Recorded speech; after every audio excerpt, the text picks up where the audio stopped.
Princess Anne. She may be the hardest working royal, but when it comes to her love life, she's far from a fairy tale princess. I'm not totally useless. I was quite well educated, one way and another. She said, "I will marry the man I choose, no matter who he is or what he does." From intense press speculation. There was an awful lot of interest in who she was seeing and what this might mean for the monarchy. To a love triangle with the future queen. She doesn't seem concerned about etiquette from the palace's point of view. And public scandal for a very private princess. Divorce? Very much. Never been mentioned. Mark was having an affair of his own. He fathered an illegitimate child. Tonight, royal experts and insiders reveal how Anne's 7 love affairs show us what she's really like. In many ways, Anne was a trailblazer. Why did she choose these men? By his account, she was lonely, and he provided that companionship. And despite lies, affairs and divorce... I have no comment to make on the news at all. How has Anne managed to keep her royal reputation intact? She is very shrewd. She knows how to keep information away from the press. Scandal, controversy, and romance. These are the loves of Anne's life.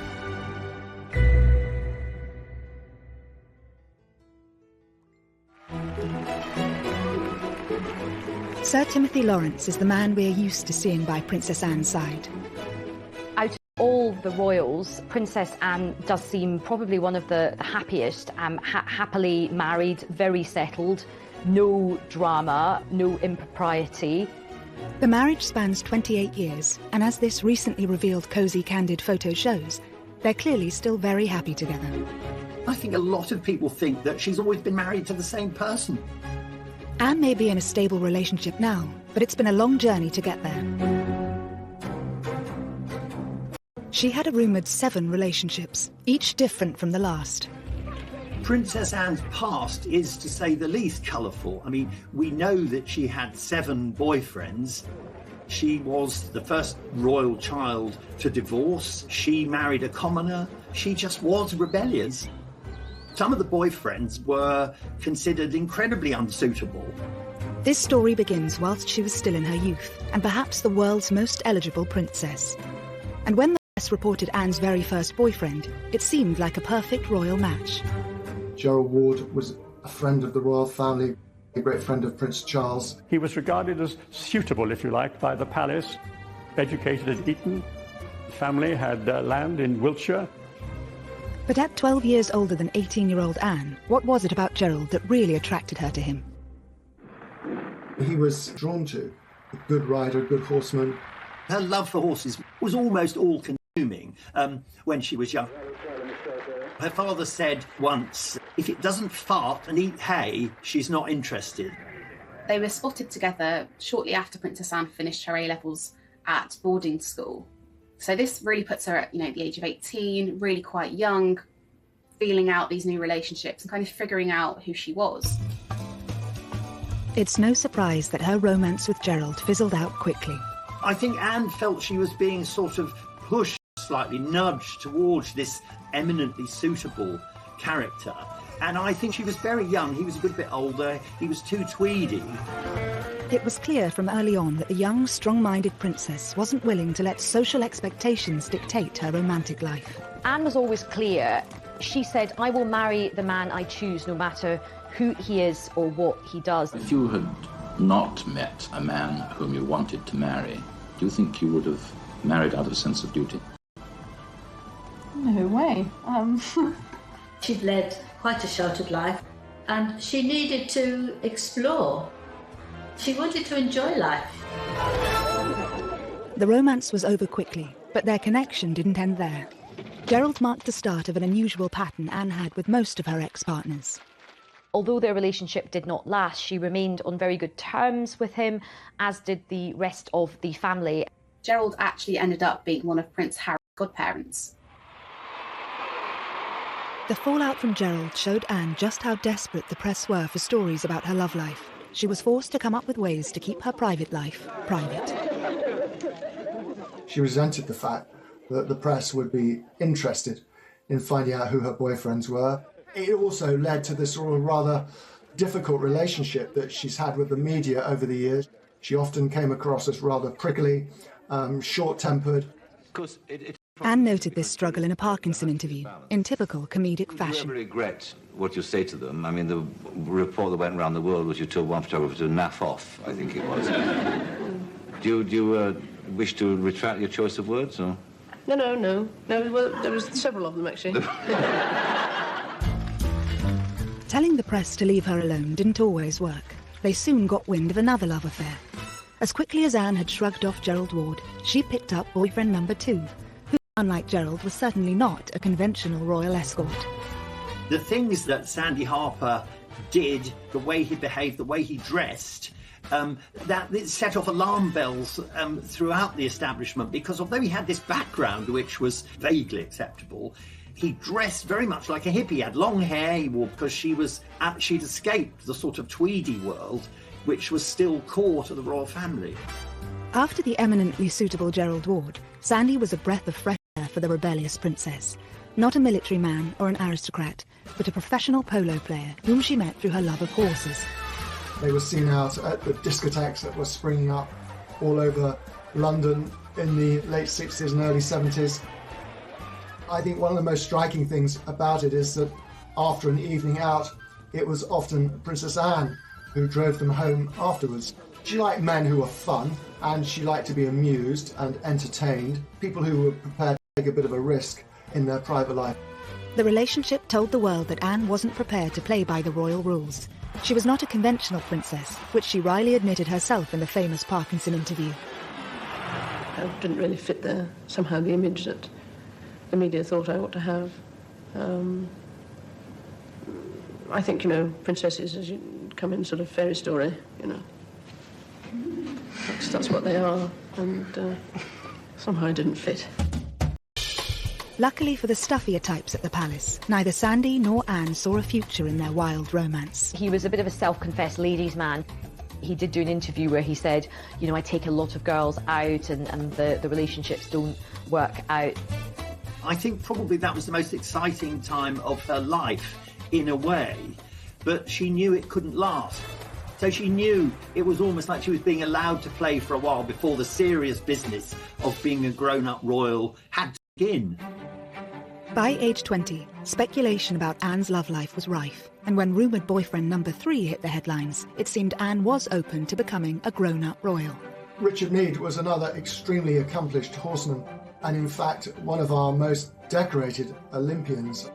His love of horses, that rivalled even hers, seems to have been a huge attraction for Anne. But unlike Sandy before him, Richard also had an understanding of her royal life. Meade was definitely part of that approved social set that it was okay for the royals to mix with, because they knew his background, they knew his family. He was also quite discreet, which is obviously something that the royals really take quite seriously, and she really wouldn't have been interested in someone that fawned over her and her royal status. But I think for her the main thing would have been someone that could deal with her no-nonsense attitude. Richard seemed to be the favourite for the princess's hand. I think there was a lot more talk about Richard Meade as a potential husband for Anne than there had been hitherto about anyone else. But Anne's own father had his doubts. Richard Meade, who indeed was a friend of mine, he was unfortunately 12 years older than the princess, age gap between the two, so he was discouraged. Anne was just 20, and Richard may have been just too grown up for the young princess. She seems to have listened to her father, and after less than 2 years, the pair parted ways. She was in no great hurry. Times had changed. She was not under pressure to marry. She didn't have to produce an heir to the throne. It gave her a degree of freedom that her brother never really had to enjoy. And she was determined to enjoy it. And if that meant dating 1, 2, 3, 4, 5 men before she married, then so be it. Richard Meade, he became quite a close friend. They could go on horse events together, and his children became very friendly with Prince William and Prince Harry. So she wasn't spiteful, she wasn't bitter. Next, Anne's most risky romance has been under wraps for years, involving a complicated love quadrangle.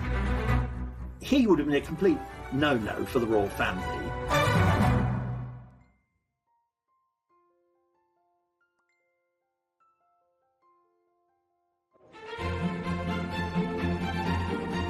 The story of Anne's most controversial relationship that sent shockwaves through the royal circle remains largely untold. By age 20, Anne had met rumoured boyfriend number 4. Andrew Parker Bowles, I think, was a serious contender, a very distinguished army officer as well, and a very great favourite of the Queen. And his relationship with the royal family goes back so far, he was actually in the procession at the Queen's coronation. I think she was very intrigued by him. He was a very suave, sophisticated figure, much more experienced in the ways of the world than the men she'd hitherto been dating. But there was one slight problem. Anne wasn't the only woman Andrew was seducing. The name is familiar, of course, because he was dating a young woman called Camilla Shand, who became Camilla Parker Bowles and is now, of course, the wife of the Prince of Wales. But he was also seeing a lot of other women in his spare time.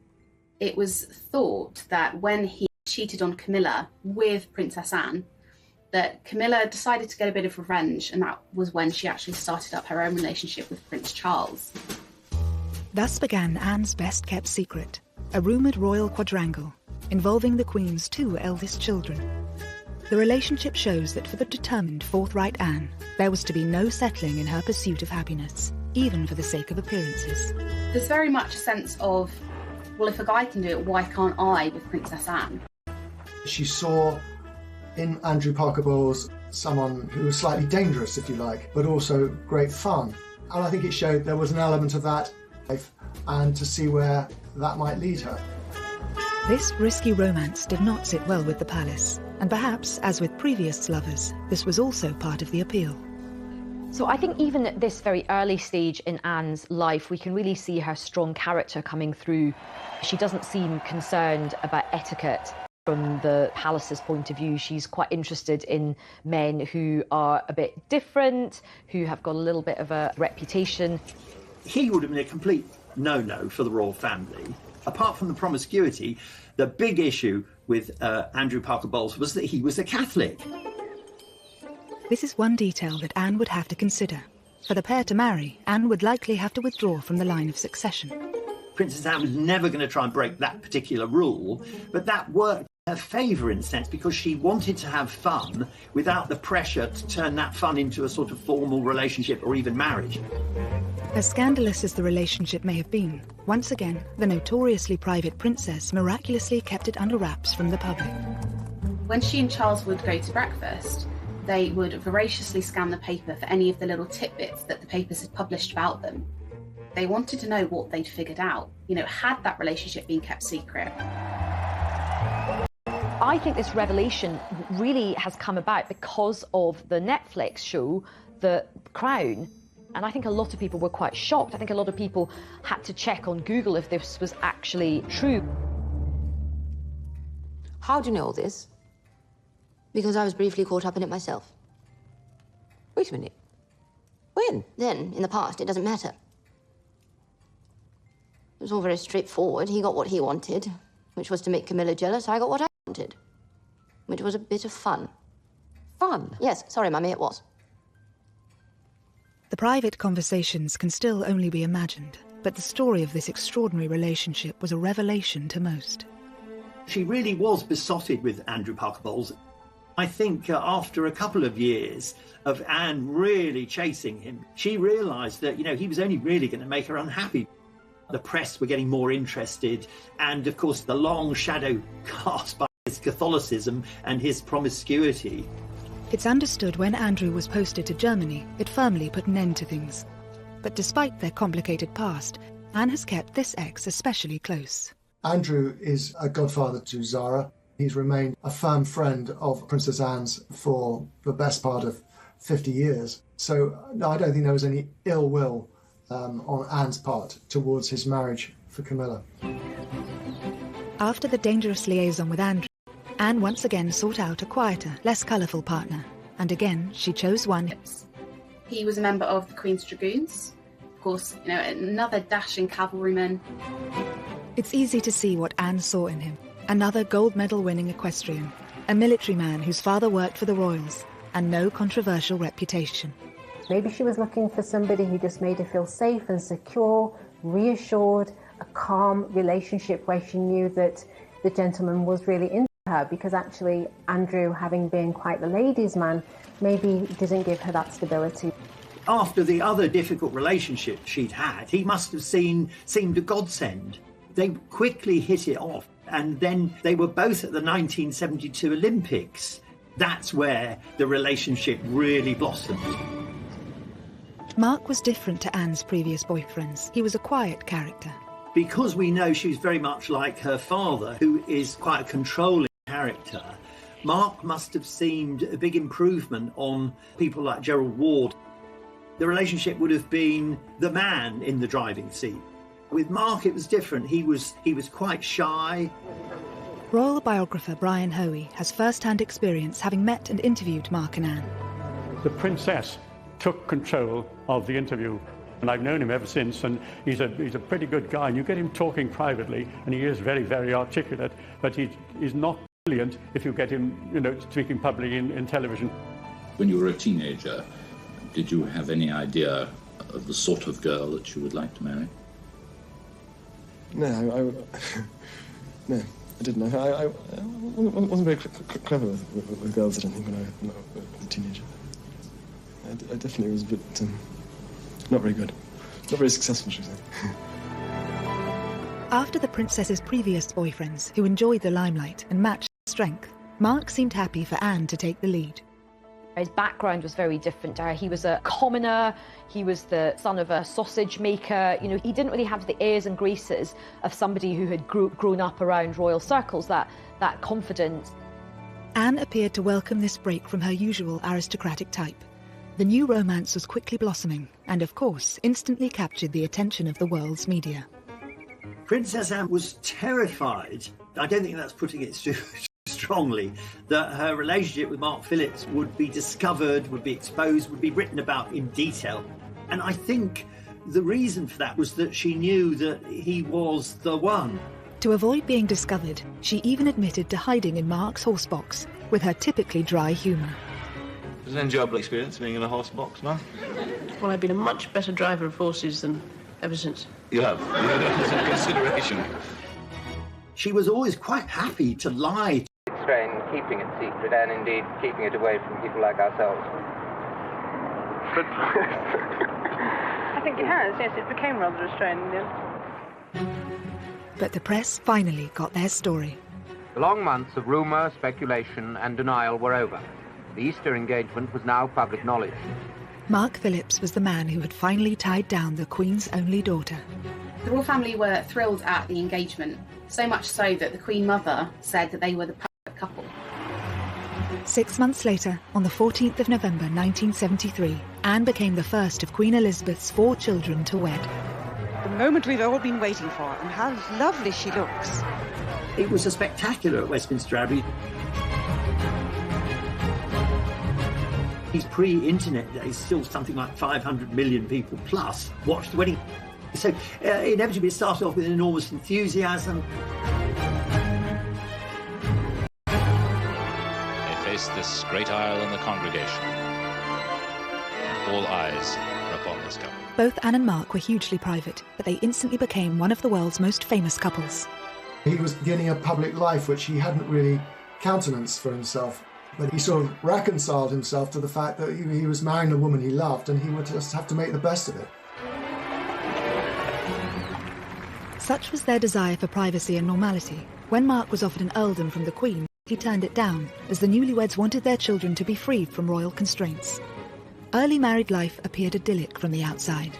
The Queen, as a wedding present, had given Anne Gatcombe Park, this magnificent house in Gloucestershire. I saw quite a lot of Anne and Mark during their early days of marriage. I thought they were perfectly suited. Apart from being a loving couple, they were good friends. Anne continued her riding career alongside her royal duties. 4 years after the wedding, their first child, Peter, was welcomed into the family. But within a couple of years of Peter's birth, cracks were already beginning to show in the marriage. Both of them had left the world of show jump. Diều bay vút cao, rồi cùng nhau chia tay chia chọn rừng rơi, bóng cây đa già bên sân đình bãi sông, làm cô dâu chú rể chiếc kiều la, trò chơi rước dâu. Kỷ niệm xưa mãi sống trong cuộc đời tôi, thân tin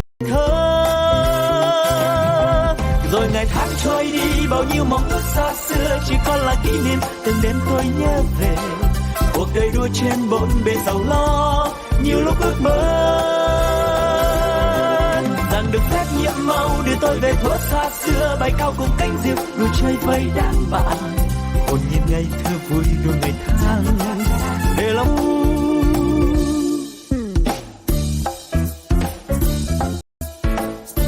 And competing, and he was becoming a farmer and she wanted to devote herself to royal duties. I think they were very much in love, but he was in love with Anne, who was a horsewoman who shared his passion for riding. I don't really think he gave much thought to the other side of Princess Anne, someone who had a full public life as a royal princess, and where that meant he was going to fit in.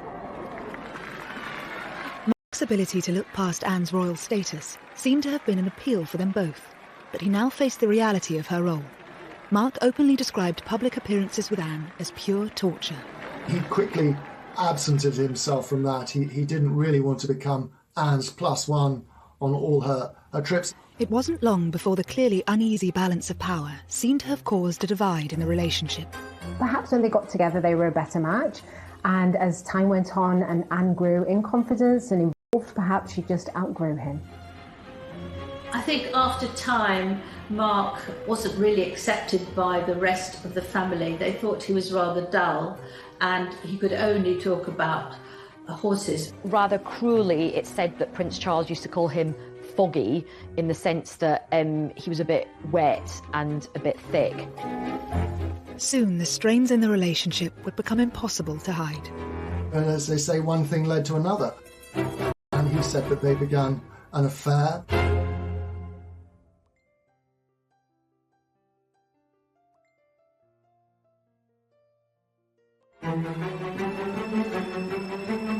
If the first few years of Princess Anne and Mark Philip's marriage had shown cracks, 6 years in, a chasm was appearing. As Mark diverged from his main equestrian career into creating his own business, making horses and jumps, and Anne, of course, was committed to her royal schedule and diary, it seemed very much that they spent a lot of time apart. It was also beginning to be noted that Anne seemed to have grown very close to one of her bodyguards. 32-year-old Royal Protection Officer Peter Cross was a married father of 2 from Sheffield. His background, plain, northern, brought up in South Yorkshire, completely different from that of the princess, but I don't think that mattered that much. A strong action man, Cross was very unlike Mark Phillips, with whom Anne appeared to be growing tired. He was amenable, he wasn't a dominating kind of character. And what she was really looking for, she found in Peter Cross, who would have seemed exotic to her with his background. By his account, she was lonely. Phillips was, they say, one thing led to another. And he said that they began an affair. They would chat a lot on the back stairs of Gatcombe House. And Mr. Cross explains it that they were sitting there one day chatting, and he looked into her eyes and she looked into his eyes, and they clasped hands and they kissed. Photographs of Peter Cross and Anne from his time as her protection officer hint at their close relationship. Cross and Princess Anne do seem incredibly comfortable in each other's company, overly familiar for the role they were in. You do get the impression that Anne was enjoying that attention, but also Cross was really quite distracted. He doesn't look like somebody who's there to protect her from a potential threat. He looks lost in the moment. He began to dress rather like the sort of tweedy, horsey people that Anne surrounded herself with. He wore tweed caps, moleskin trousers. He began to look the part, and so the rumour mill began to work. When it was suspected that they were having an affair, Peter Cross got removed from his position and sent away. And there's an interesting scene in The Crown where Anne and her mother have a conversation about it. You can't. Here's the one thing that makes me happy. You have so much to make you happy. Then how come none of it does? Of course, this drama surrounding the romance is imagined, but experts think it still had a big effect on Anne. He was obviously quite important to her at a time when her emotions were quite high. But allegedly, Anne wasn't about to give up on Cross that easily. Summoning him to Gatcombe Park after his dismissal, a day in the country became code for them meeting up. It is said that they still met from time to time, and that Anne had a code word so that people wouldn't know it was her when she was telephoning, and if she would say it was Mrs. Wallace. Was this, we all wondered, a reference to Wallace Simpson, another rather notorious figure linked to past royal misbehaviour? What's quite interesting is that she's quite defiant about this relationship as well. She is a rebel, she isn't going to play by the rules, and even though he's been sent away, she still wants to see him, and she does. Peter Cross maintains he stayed in touch with Anne for several years, and whilst Anne chose not to comment on these allegations publicly, she and Mark were forced to address questions about the state of their marriage during that revealing interview with Michael Parkinson for Network 10 in 1983. When Parkinson asks about the rumours, you see Princess Anne flinch ever so slightly. That suggests that she was afraid of what's coming. She also instantly averts her gaze, looks downwards, and you do see her eyes in this moment. There have been rumours recently about divorce and happiness. Are they true or untrue? Ill-informed gossip has been going on for years. One thought or another. You can really feel how awkward that was. But how do you react when you read these stories? I mean, what is your feeling? There was much of a pause before either she or Mark gave comment in response to that question. It's a difficult question to answer, and that it depends. There's a moment where he starts speaking, you can sort of see her swallowing and just looking visibly uncomfortable. I think to a large extent you ignore them. I think, but then if they start to persist and go on and on and on, then it starts to become a bit trying, and you eventually feel that... He really didn't need to say anything. She'd left it in a good place, but then he comes in, he responds with that nervousness, and in explaining himself actually just makes them look guilty of hiding something, and essentially kind of undoes what she says. The body language between them was absolutely terrible. They did not look like they even liked each other, let alone happily married together. After keeping quiet about the alleged affair at the time, in 1985, Peter Cross sold his story to the News of the World. He blurted out all the details of their intimacy and their closeness, and the fact that she had taken a real shine to him. I interviewed Mark Phillips, and this was shortly after the scandal. He said, "Policeman, don't talk to me about bloody policemen." She didn't like the idea that this relationship between his wife and a lowly policeman had been splashed all over the newspapers. Anne would have been mortified to have heard these stories shared about herself, whether they were true or not. You know, we only have Peter Cross's word for all of this. Anne has never uttered a scintilla of comment about it or not. Anne's ability to remain tight-lipped about her private life may be one of the reasons why she escaped this scandal pretty much unscathed. I think Anne didn't get a huge negative response from the public was because she didn't say anything. She didn't confirm it. She didn't deny it. She just got on with her daily life. She just didn't feel the need to actually address it because it was her private life that the public were not entitled to know about. I think the public's view was that this is just scandalous muckraking, and they were prepared to give the benefit of the doubt. Another reason Anne's reputation remained largely intact following these revelations, it with Lady Diana. Once Diana arrived, Princess Anne was out of the picture.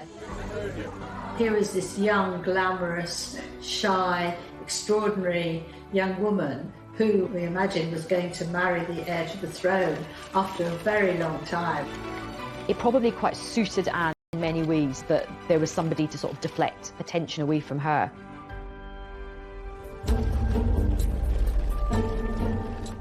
Rumours may have circulated about Anne during her marriage, but husband Mark Phillips was far from the innocent party.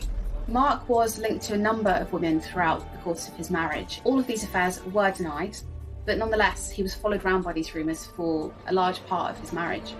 Mark Phillips was leading a fairly, how shall I put it, rackety life. He was going off around the world.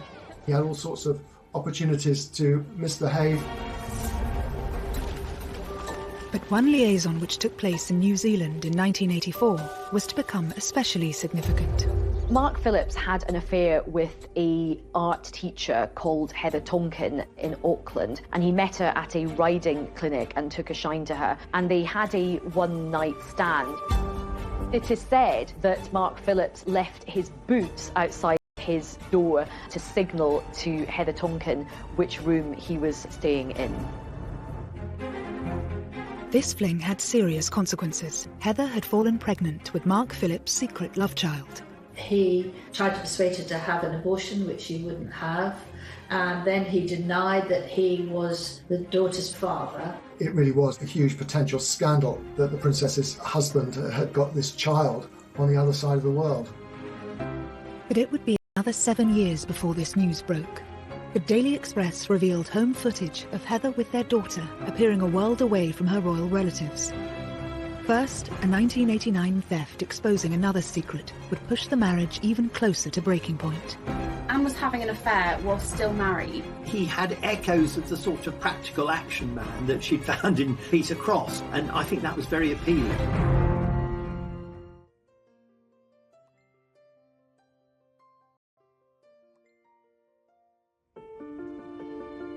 By 1989, Princess Anne's 16-year marriage to Captain Mark Phillips had been dogged by rumours of numerous infidelities on both sides, and the couple were now rarely seen in public together. Although still married, they were leading completely separate lives by then.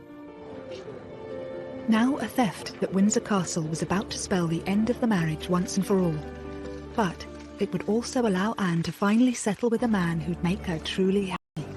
In 1989, a set of letters were actually handed to the Sun newspaper. Actually, wouldn't publish their contents. Instead, they passed the letters on to Scotland Yard, and an investigation was launched to figure out exactly how these letters had been taken. The Sun might not have published the letters, but they still got their story. Although the Sun newspaper hadn't published the content of the letters, it was known that they were affectionate. They used terms like darling, so it would have set tongues wagging that there was potentially something going on. With the rumour mill swirling, in a surprise move a week later, it was the palace who named the author of these letters. This is the man now known to have written the stolen letters to the Princess Royal, Commander Timothy Lawrence, equerry to the Queen. They issued a statement, but they denied that there was any inappropriate relationship.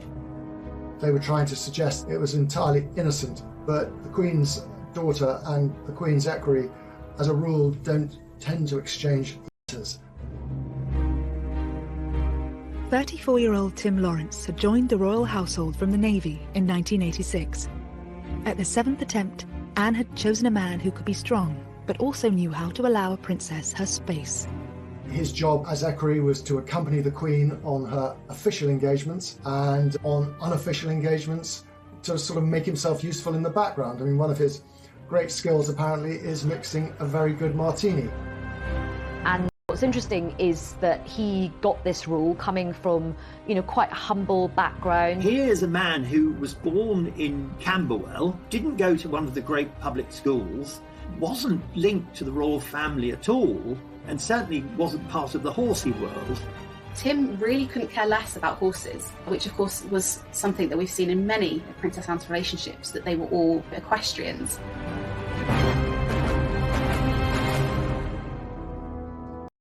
During his time as equerry, Bachelor Tim had become a great favourite of the Queen and Prince Philip. And obviously, though no one knew it, the Princess Royal herself. But why had Anne fallen for a royal attendant 5 years her junior? Equerries are chosen as much for their charm and their ability to get on with the royals as they are for any other military disciplines they might have. So in many ways, it kind of came as no surprise that Anne should be attracted to a man like Tim Lawrence. He had echoes of the sort of practical action man that she'd found in Peter Cross, and I think that was very appealing. Whilst the palace tried to insist Anne and Tim were nothing more than friends, when news of the letters broke, Tim Lawrence's neighbours gave a different story. They could see her come and they could see her go, but they never told the press about it. They just accepted it. And when the press discovered and rushed down there to talk to it, it's been going on for a long time. She's here nearly every weekend. Anne was having an affair whilst wasn't willing to let life pass her by without the support of a loving partner or the joy that comes with having a relationship. She doesn't let societal norms or even royal protocol hold her back. And she's quite modern from that point of view. She's quite sort of forward. The couple's secret was out, and while the Queen apparently gave Tim her full support, Philip was rumoured to be less than happy about his employee's betrayal. And he wasn't the only one. Anne was still married to Captain Mark Phillips. Not one to miss a story, reporters dashed up to Mark and asked him about these letters and what he thought. He found it very embarrassing for him and possibly even humiliating because he wasn't aware of what was going on. While the letter thief was never caught, this revelation sealed the fate of Anne and Mark's marriage, and just months later, in August 1989, they separated. But once again, Anne's reputation emerged intact. It was by then no secret that her marriage to Mark Phillips was not happy, that they were largely staying together for the sake of Peter and Zara. And so I think the public kind of saw this when all these details came out and thought, you know what? We can't blame her for wanting to have a bit of happiness. Tim Lawrence wasn't married to someone else. He didn't have a past. He was such a solid character that it didn't have all the elements of scandal that the papers need. And so I think Anne got away with it. At the time, Anne was adamant there would be no divorce. Divorce? Very Mirror. Never been mentioned by anybody. But this all changed in 1991, when news of Mark Phillips' love child finally emerged in the Daily Express, accompanied by intimate home footage of Heather and their daughter Felicity, revealing their modest lifestyle. While Mark still denied he was the child's father, a paternity test proved otherwise. It gave Anne a legitimate excuse to get out of the marriage. For that to be splashed across the papers, I think she knew that the public would be on her side, and although divorce was still a bit of a scandal, they very much would have understood that decision. It must have solved a problem that had perhaps been worrying her for quite some time. She may have been the first of the Queen's children to divorce, but the news was overtaken by other much more traumatic events. 1992 is not a year on which I shall look back with undiluted pleasure. Their unhappiness was evident from the moment they arrived. The Waleses, now dubbed the Glums by the tabloid press. The Andrew Morton book on Princess Diana came out, which was absolutely huge. While the royal couple continued to appear in public with their children, the first of a series of Fergie having her toes sucked, which everybody just went nuts about. It turned out to be an annus horribilis. Anne got slightly lost in all of that, and for which I'm sure she'd be very, very pleased. Only 1 month after her divorce, Princess Anne and Tim Lawrence were photographed as an official couple for the very first time. That was her own way of controlling the news and revealing to the world through these photographs that she and Tim Lawrence were now an item. It was an exuberant Anne who was photographed dancing Highland flings at a Caledonian ball in central London. Whilst Mark Phillips had been accused of lacking a backbone and Andrew Parker Bowles too wild, Princess Anne had finally found her Mr. Right in Tim Lawrence, the perfect combination to suit her needs. I think he's the sort of man that Princess Anne was looking for, actually. You know, stable, thorough, reliable, honourable, who would let her take the royal position. And he was there, but he didn't seem to be somebody who would be walking way behind, uninvolved and feeling neglected. Tim and Anne were married by the end of the year, and this intimate footage of their wedding, captured by a small film crew, reveals the day was a basic affair, in stark contrast to the pomp and ceremony of her grand nuptials 19 years earlier. It was, on the Princess Royal's insistence, a private family occasion at Cratty Church today, a church just outside Balmoral Castle, and one she's been going to since she was a small child. The Princess and Tim went to Scotland to get married because at that time the Church of England refused to marry divorcees again in church, and she wanted to get married in church. She would have preferred it, of course, if there hadn't been a single photographer there. I was up there for it. I mean, at the Times, it was characterised as being rather joyless. I think that was largely because of the time of year, the weather, and the number of guests, in contrast to her grand wedding at Westminster Abbey all those years earlier. But I think that's very unfair. It was the wedding that the two of them wanted. I do think Princess Anne has found her true love. She looked genuinely happy. Some people said they haven't seen her look as happy for years and years. At 28 years and counting, Anne now has the second longest running marriage in the royal family. Although her love life has courted controversy at times, she can also boast an unblemished public image. Anne has been shaped by each and every one of her 7 relationships, all of them influencing the Princess Royal we know today. I think they show us, in a sense, Anne's journey from this innocent, willful, slightly rebellious girl to the very solid, dutiful woman we have now. Because they were, in a sense, mistakes from which she learned. She's come to quite a strong conclusion about what works for her. She did seek out the sort of love that she wanted, despite many of the constraints that were on her from a young age.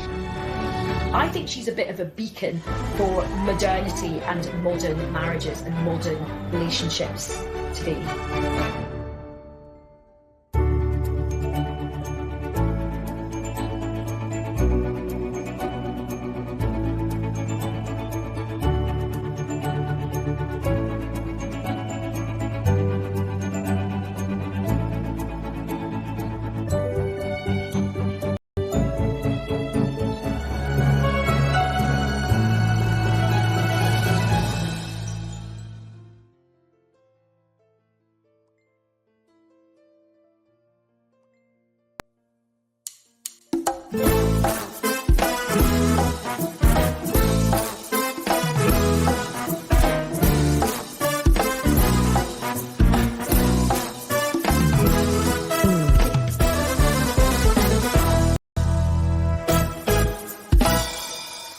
Chuyện ngày xưa tôi thả những cành diều dây lên trên bầu trời phiêu du cùng áng mây, hòa trong gió tiếng xa vang từ đâu.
She had a rumoured 7 relationships, each different from the last.